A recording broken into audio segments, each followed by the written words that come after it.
All right, welcome everyone to Sober Sunday. This is Stimulating Conversations with me, Simon Bevy. Every Sunday night, 8:15, we gather here to have conversations about different topics that do affect us every day. And it's been a good two-year journey as we have met here every week, except when we are on break. And so I just want to invite you and I want to ask you to invite your friends, start a watch party, let your friends know that we are on, send a link to someone else. And by the way, you can also find our past episodes on our YouTube channel, and even here on this page of Transform Nations, you can always find those past ones. And so I'm really excited today about our conversations from Transform Nations, and we want to invite all of you. And we run different programs at Transform Nations. We want to invite you to check that out. The conversation on our page will continue referring to that. And I'm excited today as we talk about fathers, the power and state of fatherhood in our generation today. And I'm as always, joined by a very well experienced panel with their own personal stories, but also many of them have been working with men and with boys and with families. And so they understand this issue of fatherhood. So let me start with the youngest among us, hopefully, is Austin Agwanda. Austin is my good son. We have grown together in matters masculinity. He graduated recently out of college, and he does a lot of talks around this subject as well. So Austin, welcome, and say something to us, and also add any other details about yourself that I did not say. Nice. Thank you, Pastor Ez. My name is Austin Agwanda. I'm a journalist by profession, and I'm also working with closely with the Transform Nations in Man Enough, and currently I'm in the Kenya Commercial Bank working as a banker, but my profession is journalism. Very excited to be here, to be able to share on the state and also on the power of fatherhood. I really hope we'll be blessed as we continue in the sessions. Yeah. All right, thanks, Austin. Excellent. Then I want to introduce a lady that is my good friend, Faith Nashipai, who is a true advocate for the boy child, but really generally families and communities. And we have worked together in several initiatives, and we are glad that she has joined us. She's a mother herself. So Faith, welcome. You've been here several times, but go ahead and introduce yourself as we jump into the discussion.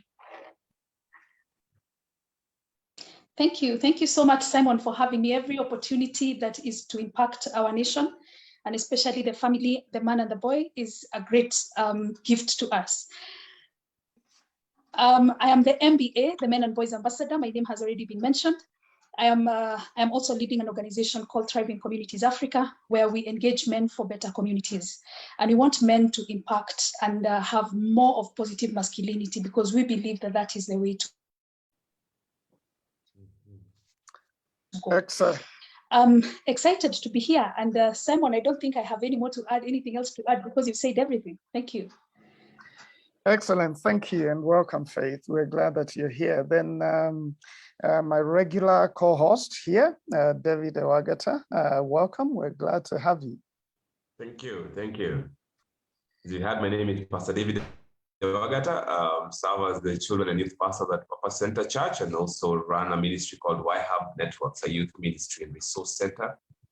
passionate about working with young people and raising leaders, ministering to the next generation. That's what we do.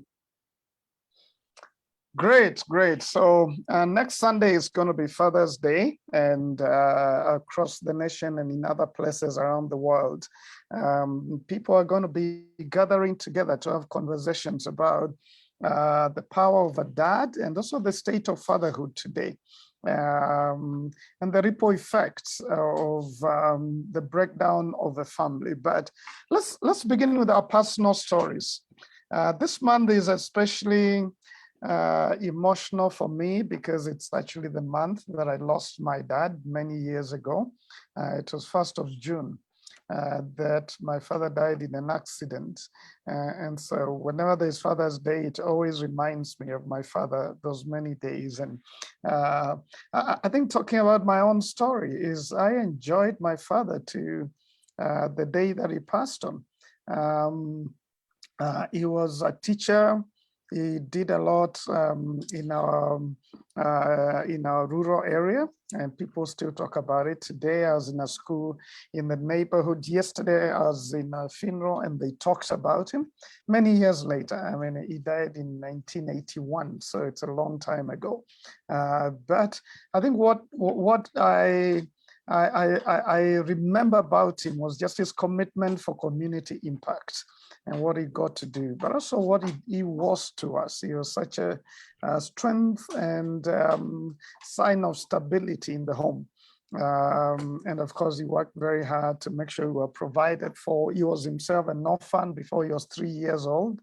But he pulled himself by the bootstraps and worked very hard, became a very influential community leader. I think for me, he's a model. I see in many ways I am stepping in shoes that he walked in. And I celebrate him. I think that to me just is a power of my father, and I use his name. Bevi is actually his name, and I'm proud of it because of a lot of things that it represents in terms of community impact, education, bringing light to the community, and commitment as well to bringing us up. I don't know your story, Austin. We can tell us your father's story. Thank you, Pastor S. I'm born in a family of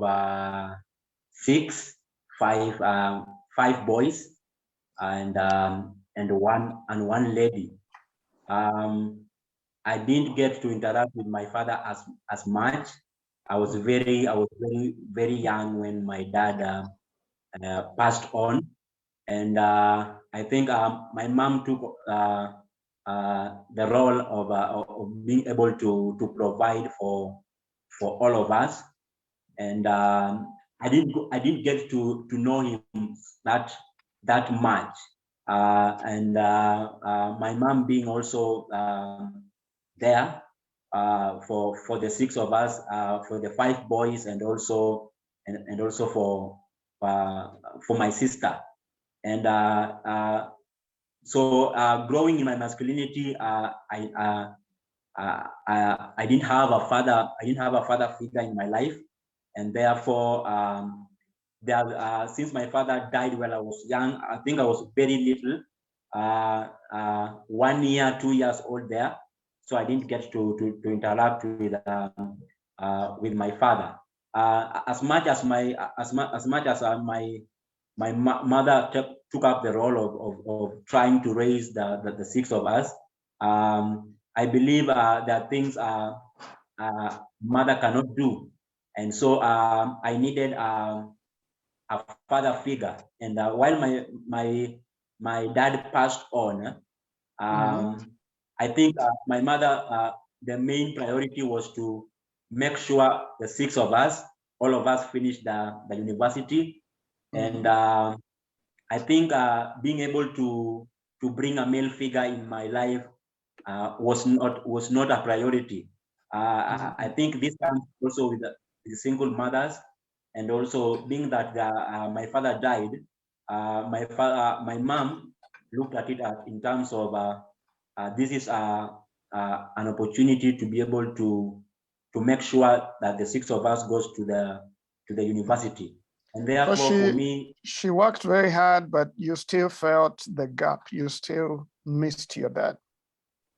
Yeah, I feel I still miss the gap. Being also that we are five males. I remember now, like for us, we are. I'm the last born twins, and I used to see my mom coming to school, coming to see me and saying, take this shopping, and while going to see my other twin in another school. So her attention was divided. She's doing it alone, and I think also neither my uncles or nobody thought of bringing a father figure in my life.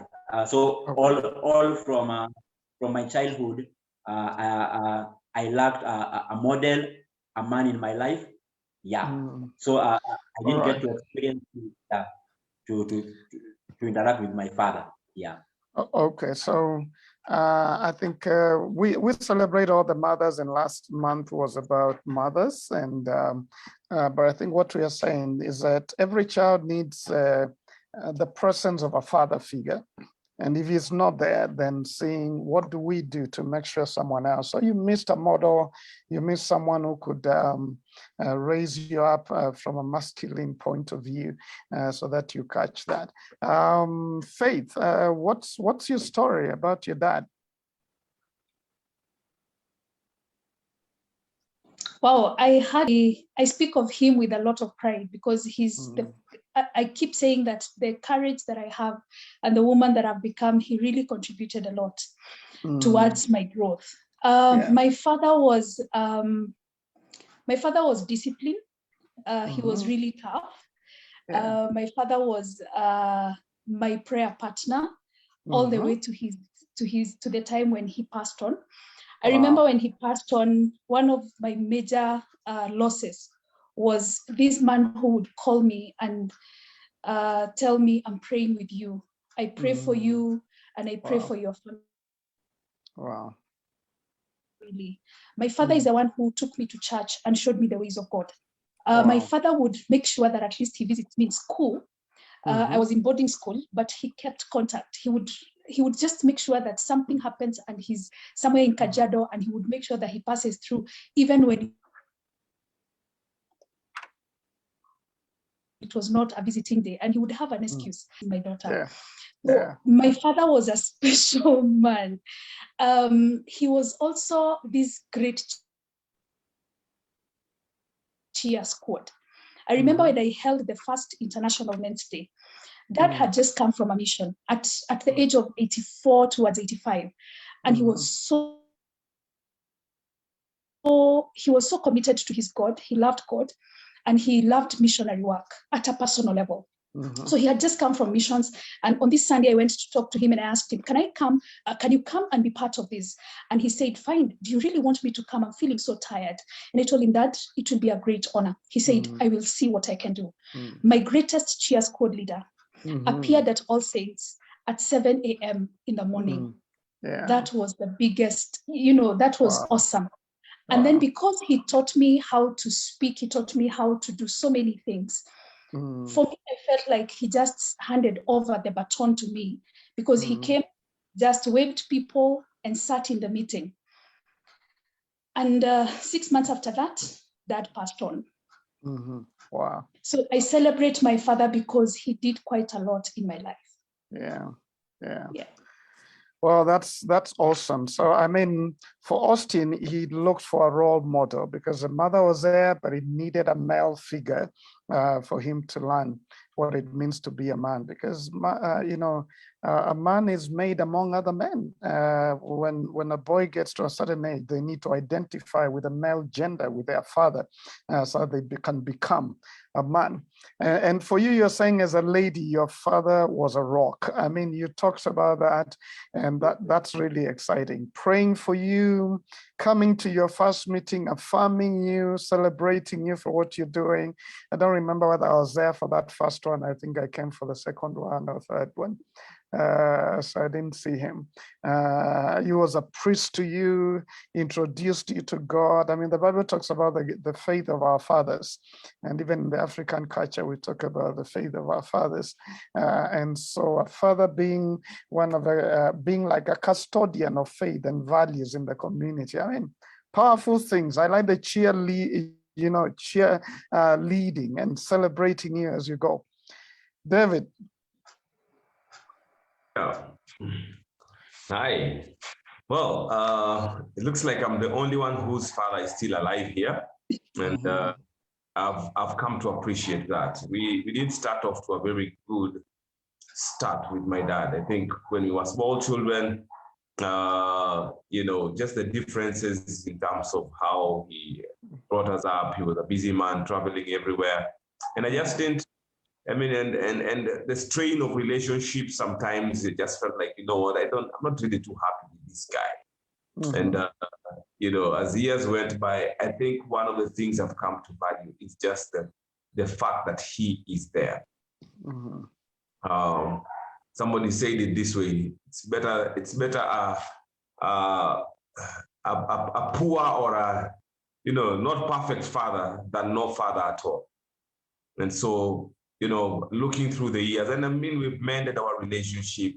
I've come to appreciate what he did under the circumstances and with the abilities he had.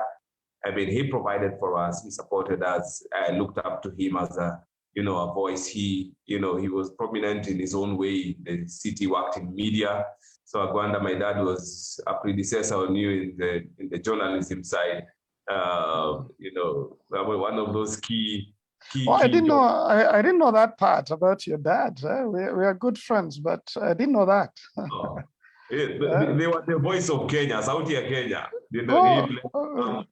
Tomolo, all those guys were in the same crew. And so, I mean, in that sense, I looked up to him. And for many of us who have not had a father for a long time, you experience the ups and downs. You experience a season where you're loving him, and then there are seasons where you're like, why? And that's why I think Paul says, fathers, do not exasperate your children, because we can really, as fathers, we can really deal a hard one on the children. And I think we experienced all that. He's now 85 years old, quite well advanced, and we've come full circle.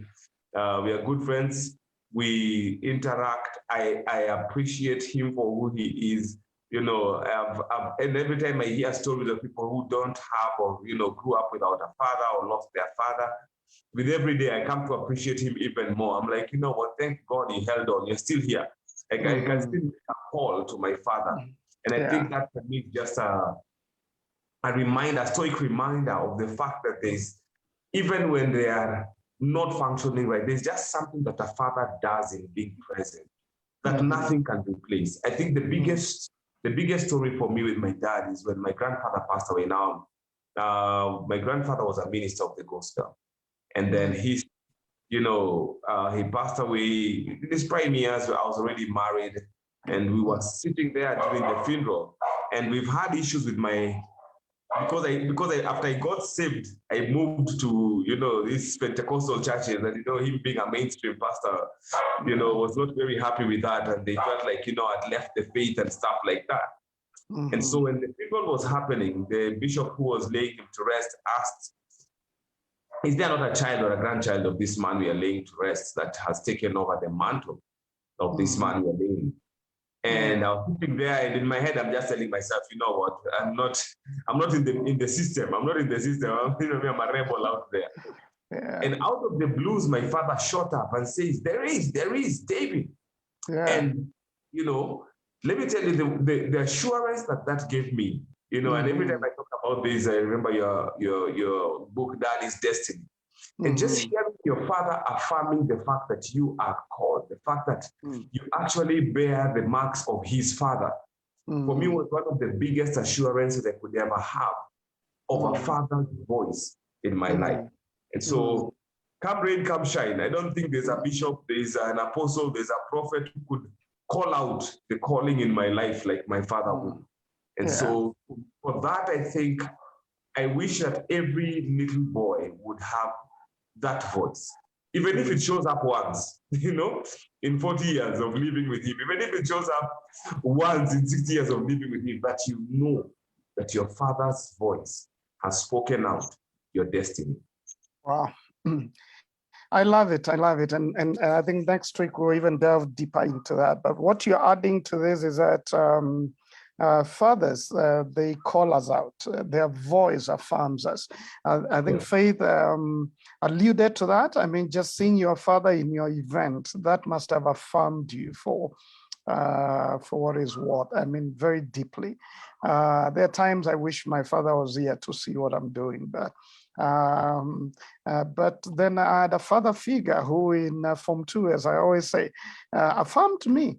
He was my music teacher who said, I see the potential in you and I see you becoming, a lawyer. You can become a lawyer. And I actually went for it because of the affirmation, the voice of a father, the prophetic voice calls us out. And of course, that can be for good or for bad, because there are some who tell their children, you'll never make it, you're useless, you're this and the other.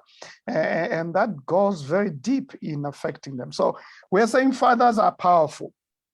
For good or for bad, for good or for bad, fathers are powerful. They model masculinity, they call us out, they are farmers in who we are becoming. Just the social stability they bring to the society. You're talking about thriving families and communities. That is very crucial. So nobody would argue from any perspective that fathers are not important. There's a time for a while, some social scientists were saying fathers just play a spare tire to the parenting process, but all of that has been discounted by a lot of research that shows that when fathers are present, certain positive things happen. When they are not, certain negative things happen.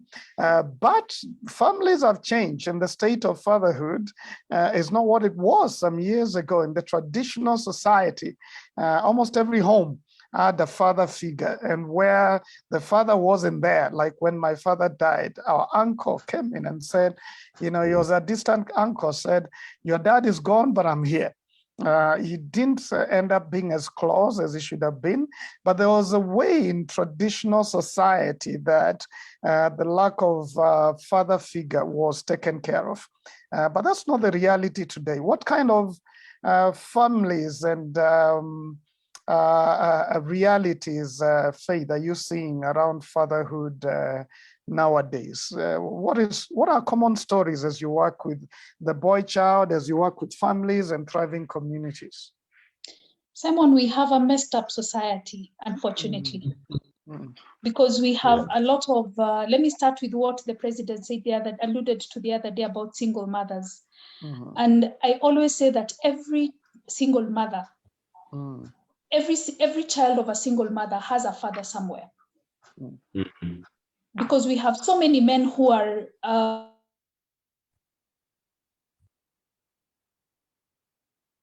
have already manufactured. That is a problem right there. That child, whether a girl or a boy, deserves, and he has the right to fatherhood, just like any other child.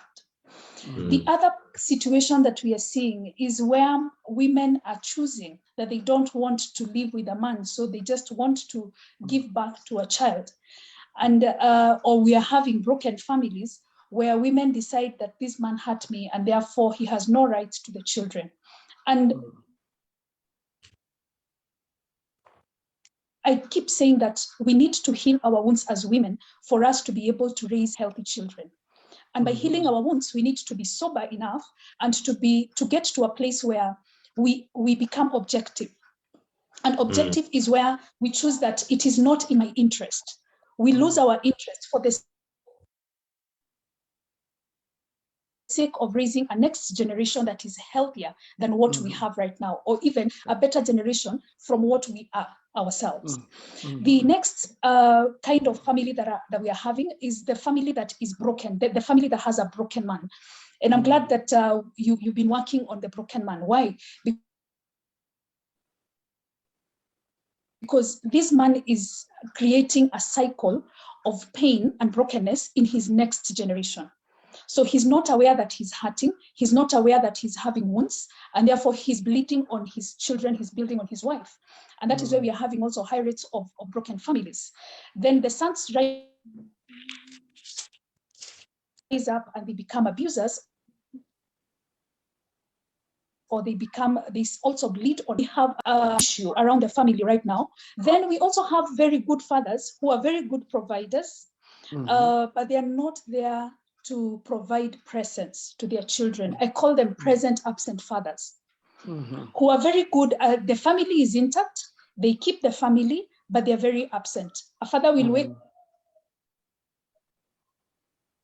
up in the morning, leave the house by 5, come back at 10 when the children are asleep. Now, if he does that for a whole week, who will this son wake up to see a model from?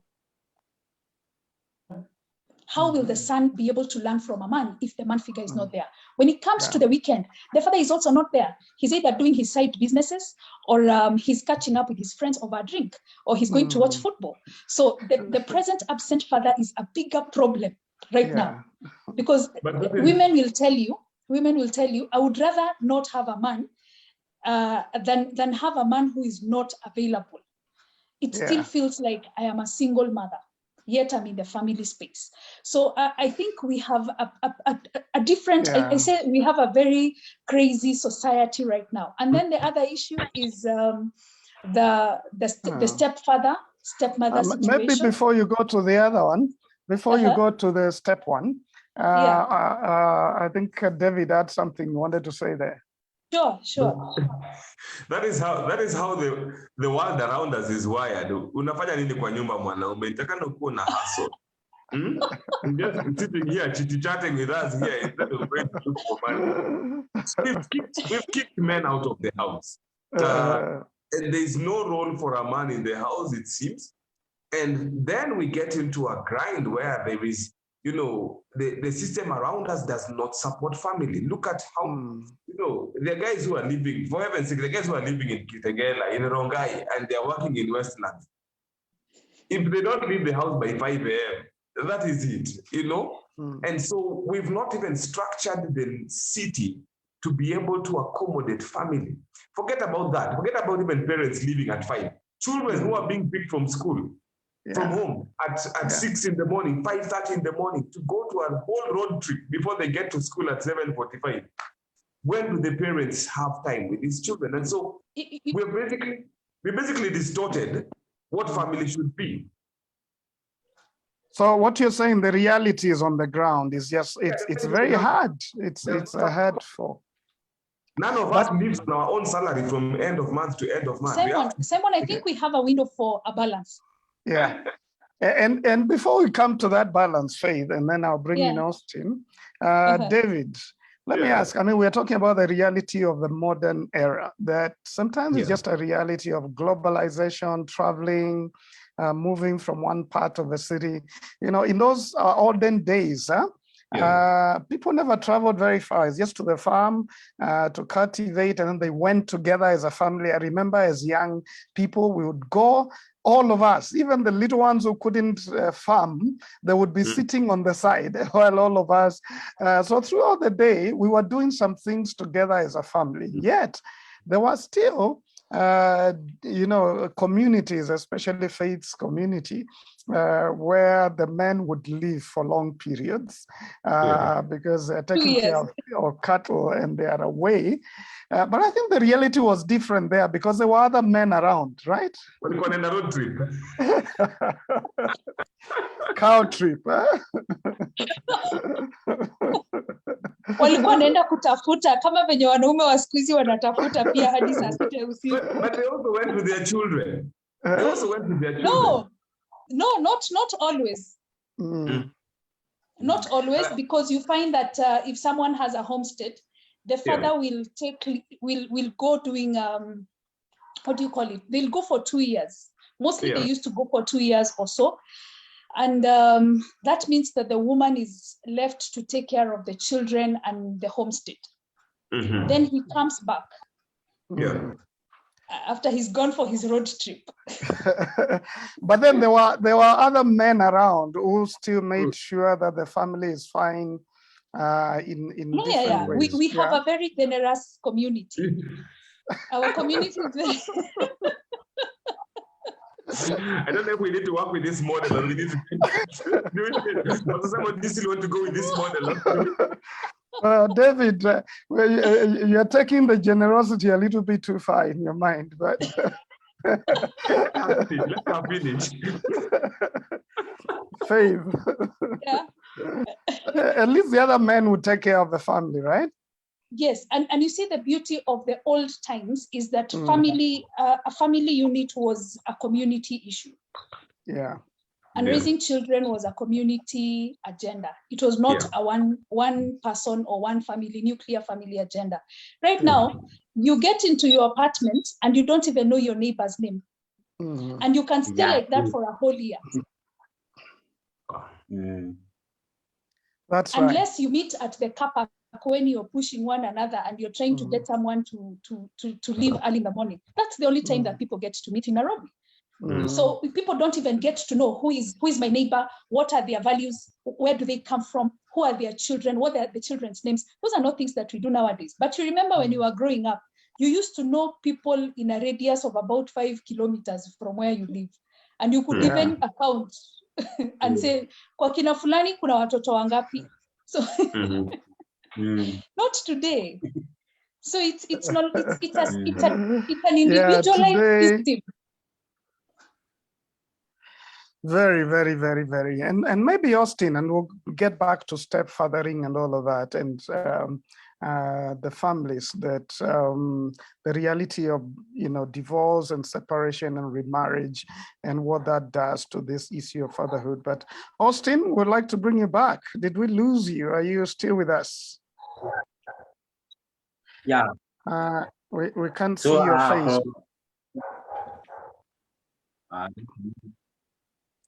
All right. Can you see me now? Yeah. But I mean, you deal a lot with the younger people in your generation. What are the realities of fatherhood? What are they saying about their dads?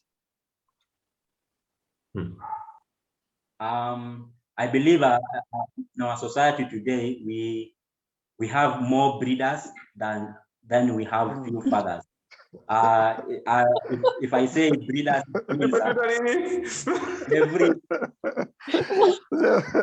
they're breeders. I like that word. Yeah, we have a lot of breeders, but we have few fathers. It means when one is a breeder, it means any male can give birth to a person, but there's a difference between, I think once in a while we confuse between breeding and also being a father. So we have a lot of breeders who are giving birth, but we have few fathers, because I believe fatherhood is really involving. It is really demanding, and now in society we have people who are giving birth. They don't know what to do. They are not prepared for that particular task, and that's why you will find that there are men who when the person when the child comes, he gets shocked because you're supposed to be involved in the child's life spiritually, physically, and for me, that is what I've noticed, that there are fathers out there that they are not getting hands-on and dealing with their child and involving being with their child one-on-one, and therefore they just give birth and they say, "What? Hapa sasa nitafanya aje?" And they didn't prepare for it. Yeah. Okay. That's my take. So you're saying a lot of children, they just feel like their father gave seed, but they're not involved. There are a lot of uninvolved, unengaged fathers. so to speak, giving them that title. I like that word, breeders. You know, they just give seed, children are born, but they're really not involved. And part of it is that choice, Faith, you were talking about. There's some ladies, and I've talked with some who have said, I want to get a child. I don't want a man in my life. I want to get a child. And I always ask them, you know, that's good for you, but is that good for the child?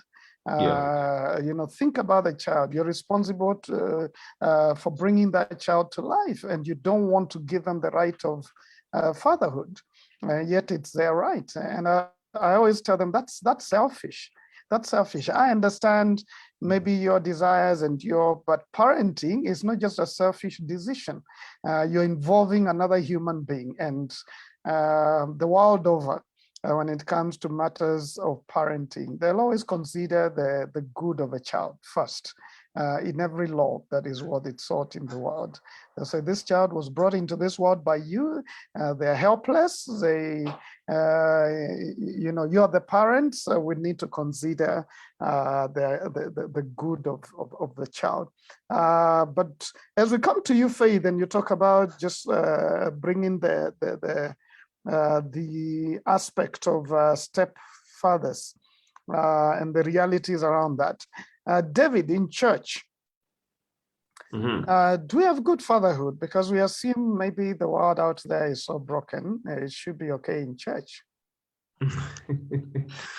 I think that the church still remains the place where you can find the most solid families. By far. And I remember this in Rwanda when the president wanted to shut down the children's home. He specifically singled out the church. He's not a church guy, but he said, you know what? From what I know, churches have probably the healthiest families by far in the community. And so he picked one of the church leaders and tasked her to be the champion to get church families to adopt children. And literally, they emptied out the children's homes in a space of about 3 years. And all these children are taken home. Why Christian homes? Because there's still a semblance of values and standards. Even for the non-believer, they say, you have a relationship with God, you have a value system that upholds certain things that we think are important. Now, does that mean everything is rosy in the house? No, because we are still dealing with the hardness of heart of men, which is the number one reason for, you know, divorce. It's the number one reason for breeders. It's the number one reason for the mistakes that we are dealing with, even in the homes within the church.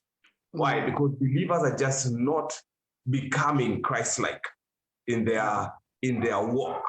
We can sing loud, we can pray loud, we can shout loud, but walking like Christ, that he who believes in him must walk as Jesus walked, is still a challenge. And so, when I look at my life, I think the biggest add-on to my ability to raise a family is that I met Christ at the age I met him, and the influence of the church and the gospel over my life. And so I think it's critical to note that. Yeah. No, faith is crucial in keeping family together. And Faith, you talk about about these communities, and you focus a lot on family. So we're going to get back to you shortly. But Faith has a way of just pulling families together, because a lot of faiths, Christianity, even Islam, they put a premium on the family and the role of a family in bringing up the next generation. We're so glad for all of you who have joined us. And again, remember, as we talk about this, for the fathers who are here, who have joined us, we have Intentional Dads program, which is very useful to helping you do a better job. In fact, we are launching in 2 weeks, just after Father's Day. We're going to have a class going. And for mothers, we have Intentional Moms going on. But a new class will be coming in later this month. So just to say, we have some resources that could encourage you. And Faith will also tell us more what she does. But Joyce, you're saying you're listening keenly. Jennifer, you're saying very informative discussion. Thank you for being here. Colleen says present, absent can also mean physically present, but really quite detached. Yeah, that's true. We have the detached fathers who are emotionally and socially not really connected with the family, and that could be very harmful to the children. Joyce also loves the word breeder. I hear Austin, any man can father, but only not any man is a father. Steve says, Guru, we're glad you've joined us. I know a few single moms of sons who actively sought for a man in their son's life. I found that courageous and noble. Excellent. So mothers, we're saying that's a way to go. Make sure there's a father alternative, a father figure in your child's life. Yeah, John, Anjichi, Nathan says, as a father of three, couldn't help but wonder why I was not invited to the first two baby showers. The third baby shower had both ladies and gentlemen. The culture of baby showers for mothers to be alone contributes to the breeders. Baby showers should have a mix, both older fathers and older mothers in addition to the, that's a nice one, Faith. David, we are discriminated against in these baby showers, even right? bridal showers at Witwi. Bridal shower tupata nini fanyeni bachelor showers. We want to have a bridal shower. How many bachelor parties? Yeah, that one is yeah, but baby shower, at least you should bring us in because we are part of this deal. No, we should come in for baby shower, bridal shower, and to involved 100%, so we know what we are coming in for. You know, because the advice that is invasion. It's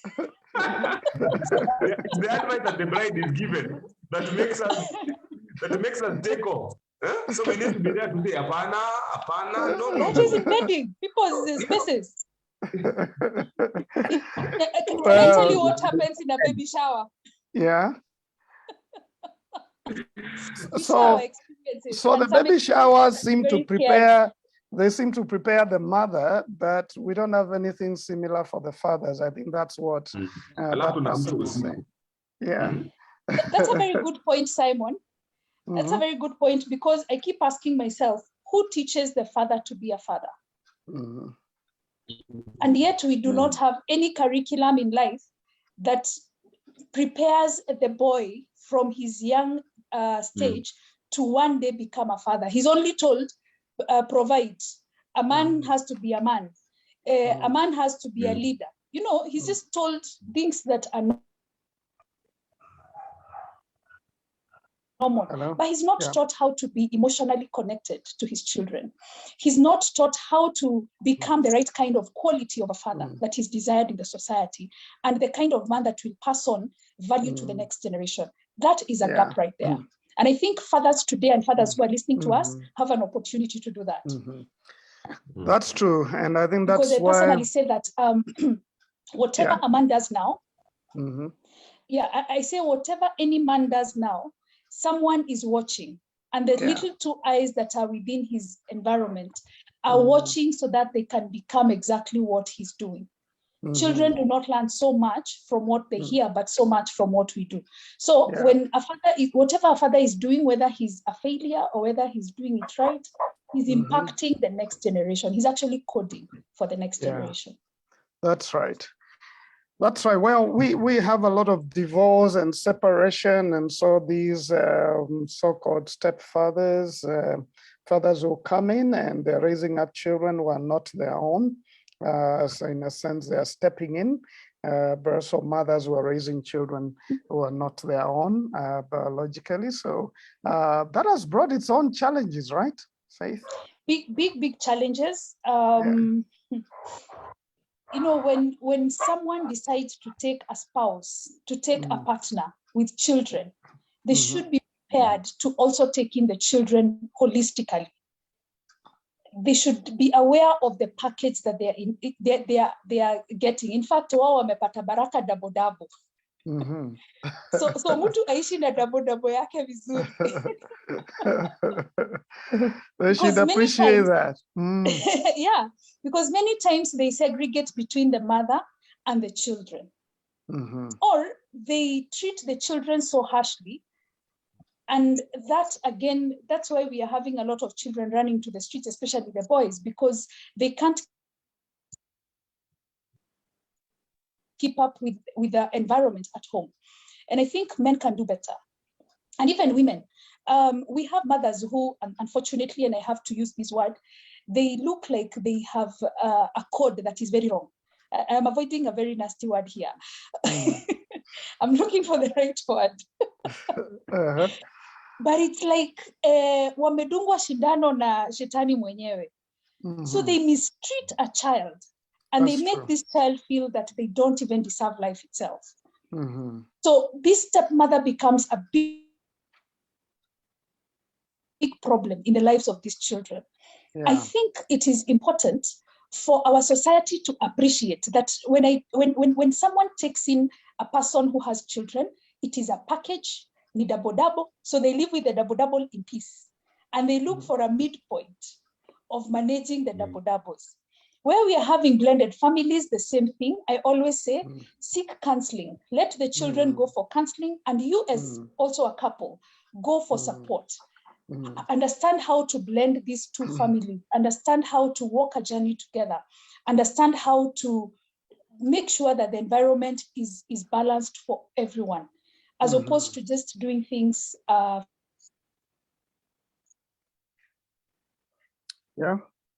nowhere. And even in a situation called, because someone is able to unpack a lot of issues.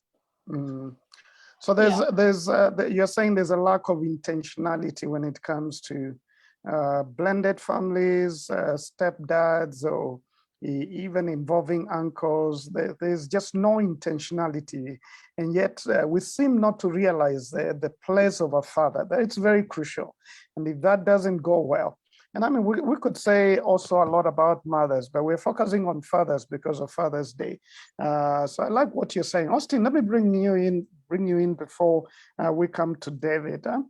So we're saying, let's appreciate the state of families today and realize we can do something, not to allow things to deteriorate in this fatherless society. Austin,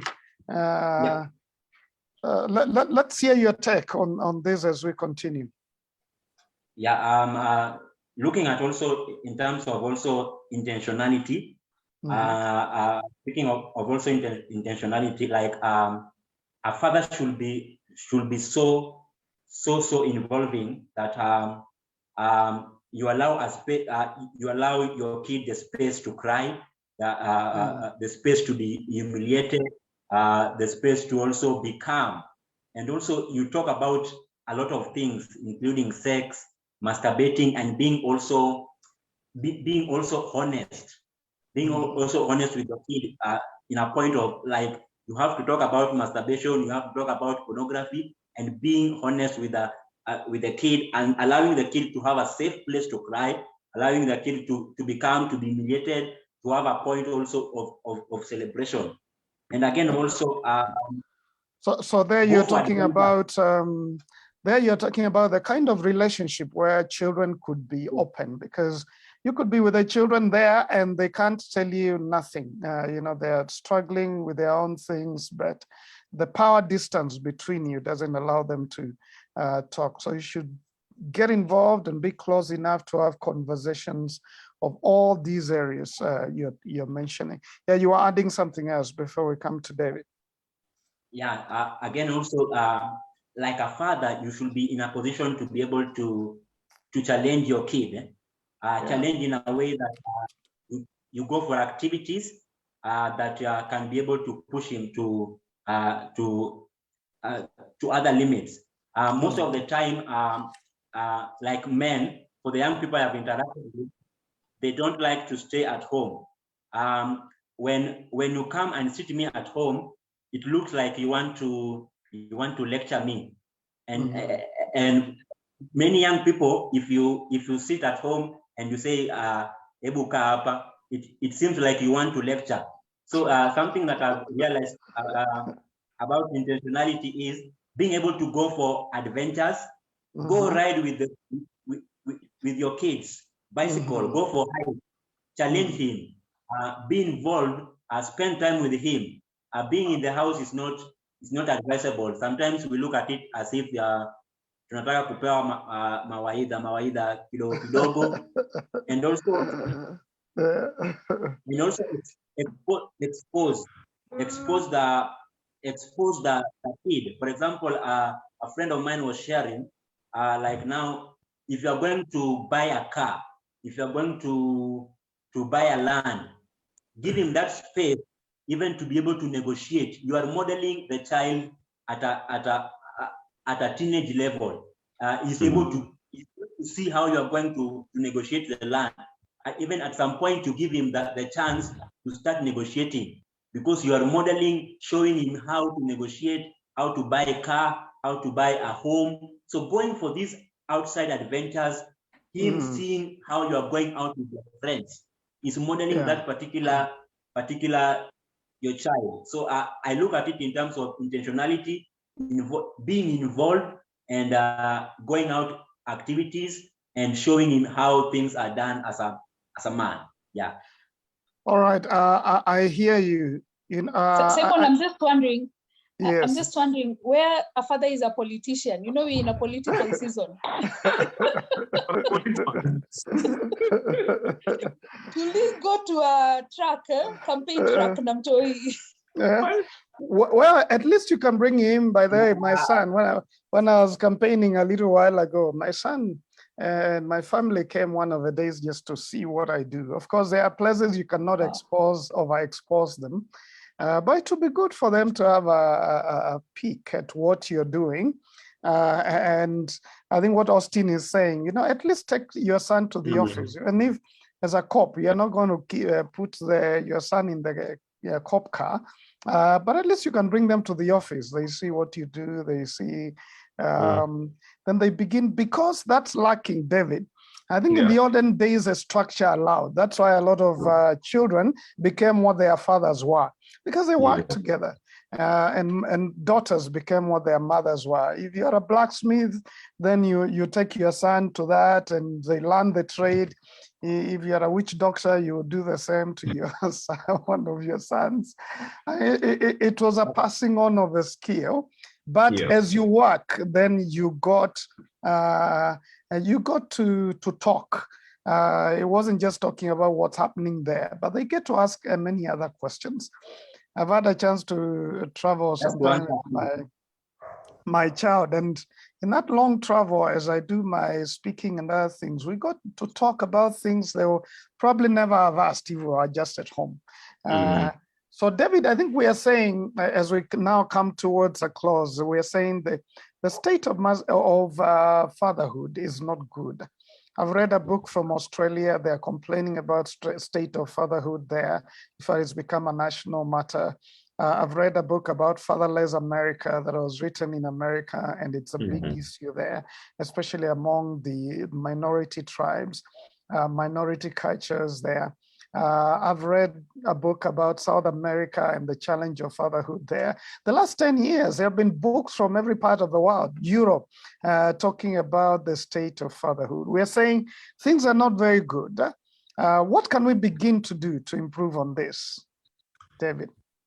I think we need to acknowledge that success without parenting is a failure.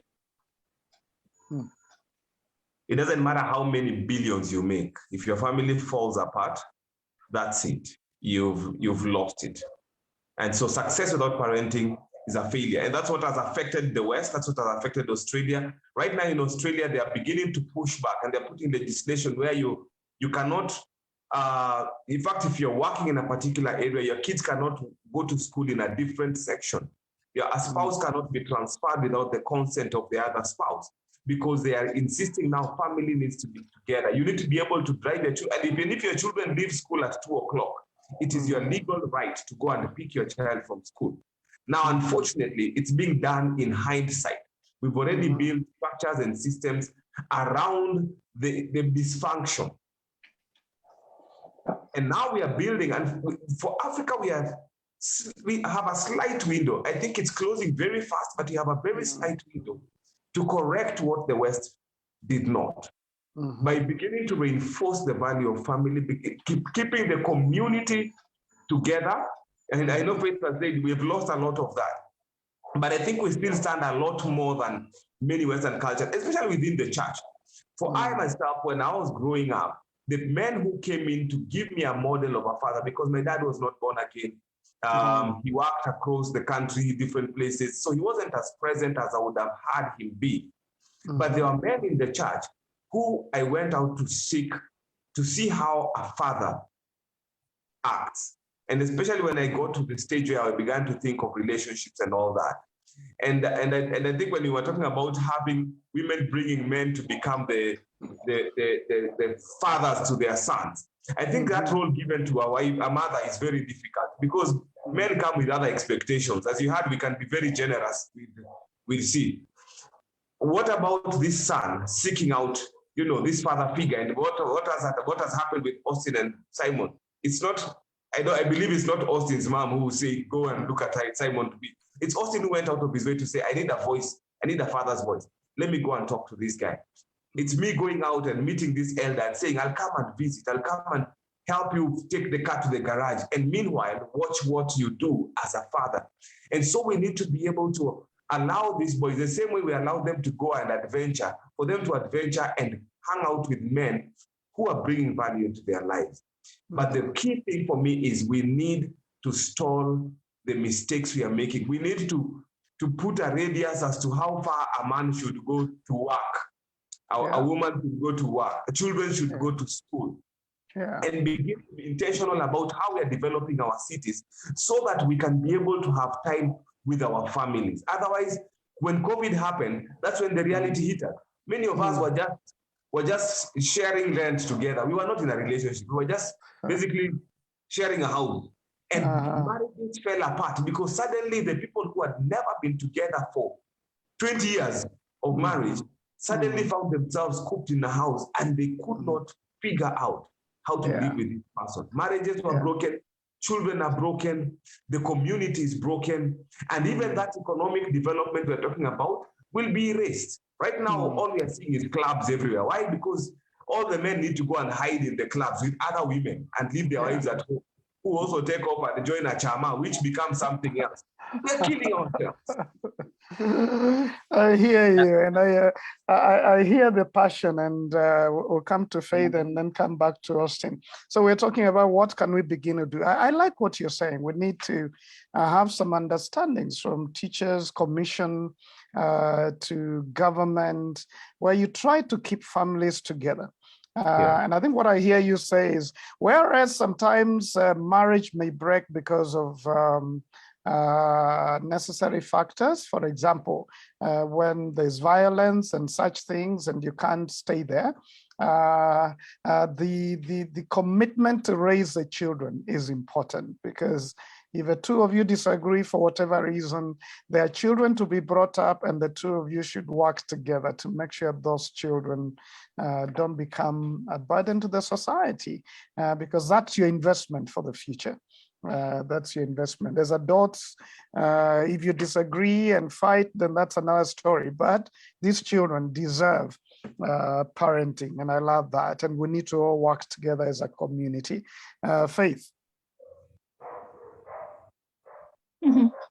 Thank you, Simon. I'm just thinking that every person in the system of God was put there with a purpose. Yes. Yeah. So when God put the man and the woman together, there is that bit of the mother that cannot be played by the father, neither can the father's bit be played by the mother. So when we hold our children against the other partner, we are actually disadvantaging our own children, because that person of the child that is supposed to be developed by this other partner is becoming a hollow place. There is an emptiness that we are creating in this child, and they will always try to fill it in future. So it is important for us to look for all these solutions, create a buffer. If for sure you cannot get to this man or this woman, create a buffer so that this child can still get that particular element that they would have gotten from that particular,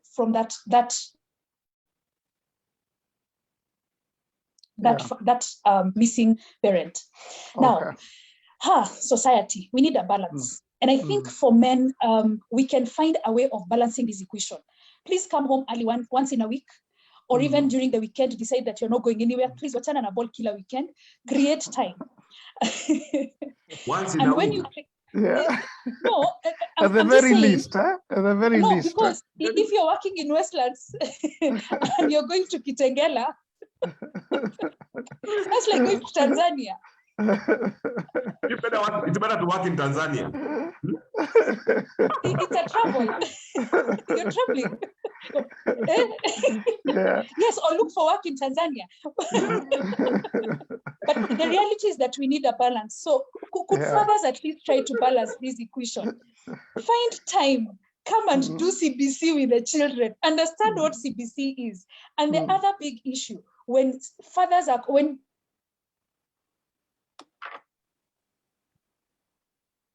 teachers call for meetings, imagine the rest don't appear. Where is the father?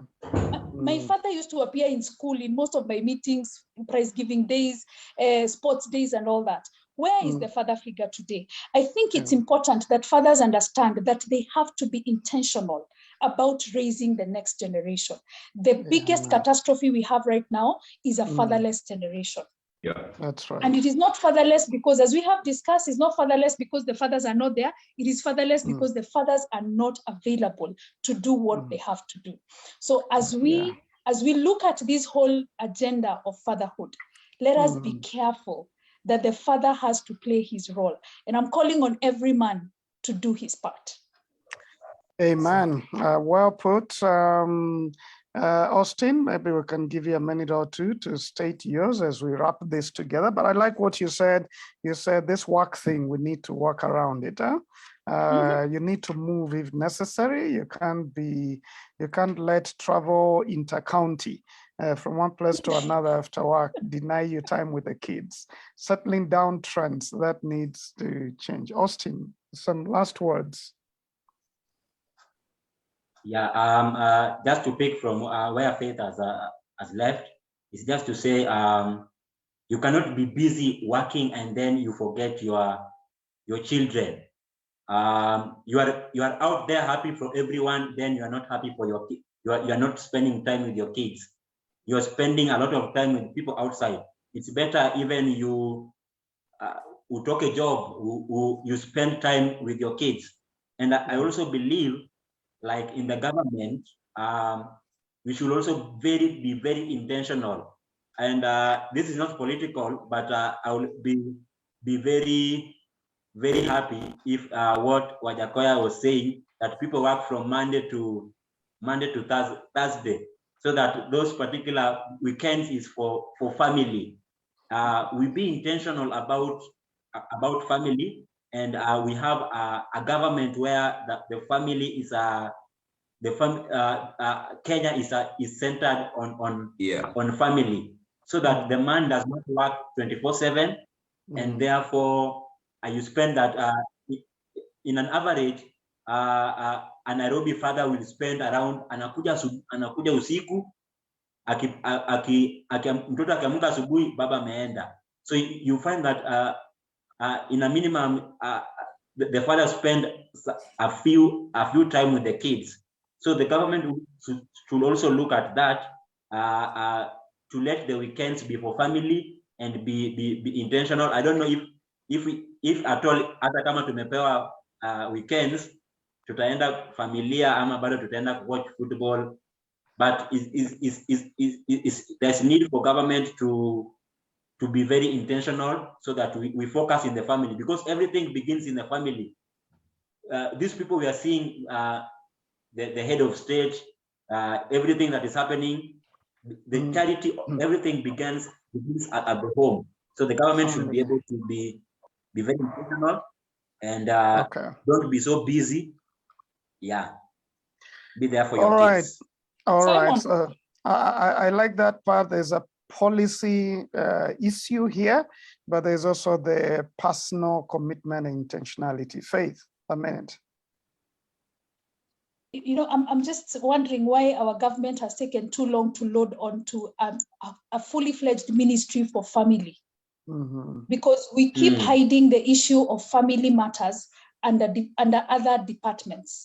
It becomes like just another small division or something that has a title that is not very clear.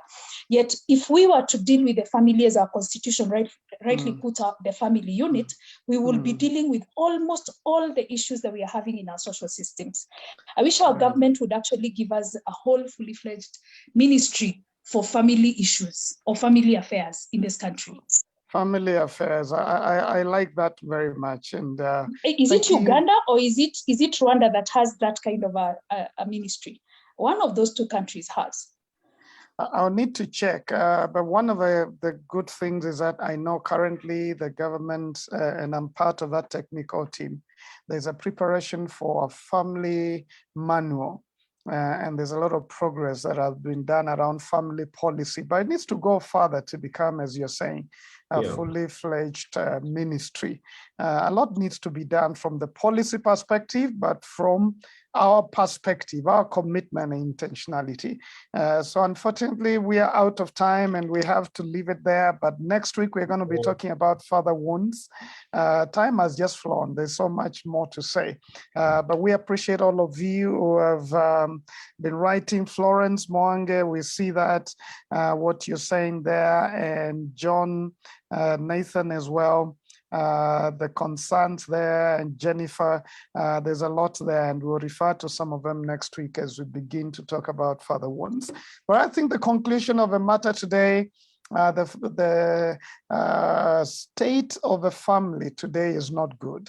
It should be the concern of everyone, from church to government to individuals, and family being the basic unit of society. When it's not well, the society is not well. And father being a crucial part of the family, when he is not well and not playing his role, then everything begins to deteriorate. So we call out all of you fathers, let's do our job. Let's find help. Let's be intentional, and let's get training where we need to. And we call upon all of you mothers, encourage us, involve us, open doors for us to be involved in case we are not living with you and our children. Give us the chance to get involved. And where not possible, let's involve other father figures as well. It's been a good conversation. We are grateful.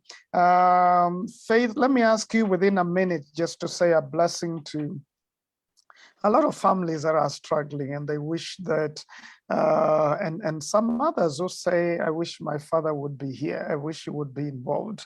But just praying for God's help for struggling families around this matter. Okay, let's pray. We thank you, Lord, for this wonderful opportunity to even discuss about families and find solutions that can be able to support our systems. Lord, family is your agenda, and you know everything about the families that we are having in our country and in the world today. I pray, Lord, for healing where there is need for healing. I pray for reconciliation where there is need for reconciliation. I pray for understanding and deeper knowledge where there is need, oh God. And I pray that, God, our children are going